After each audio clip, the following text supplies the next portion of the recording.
आगे में ध्यान छोड़ के पीछे ना तो तान। पर लाइफ कहाँ हो तो पहले एके जान। फिल्मी स्टाइल में ना बन तो शाहरुख खान। लड़की से दूर लड़का चाहतो नहीं तो जान। मोह माया लागो छोड़ी से दूर भागो। सब अपन काम धंधा में आइज अब से लागो। करा रे कुछ तो करा रे।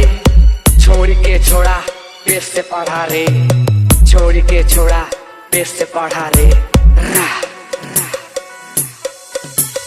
बड़ी लोग से उड़ के याले करे लागे नजर।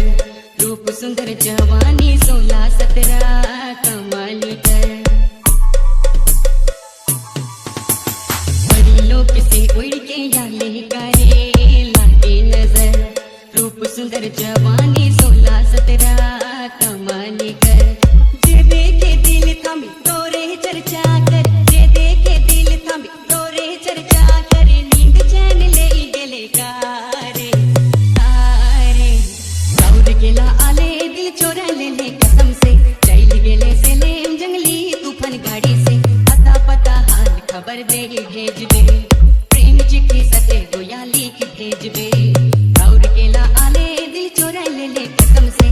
चल गेले से लेम जंगली तूफान गाड़ी से।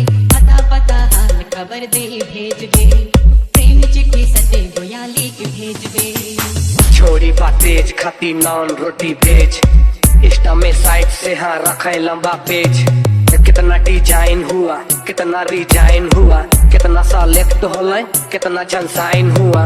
कितना स्थान में तो जब भी सब जान दे तो। चेहरा थोड़ा लाल दिखाओ थोड़ा परेशान ही तो। पहले पढ़ाई करो लंबा चढ़ाई चढ़ो। चाहे तुम फेल हो जाओ फिर भी पढ़ाई करो। नौकरी रहेगा छोड़ी आएगी तेरे पास। बिन का चाको यो छोड़ी डाल तो नहीं घास। नौकरी रहेगा छोड़ी आएगी तेरे पास। बिन का चाको यो छोड़ी डाल तो नहीं घास। मिले जब से नैना तभी दिल देना। चांद लेके चेहरा तोर देख तो के मोए प्यार करो ना। मिले जब से नैना तभी दिल देना।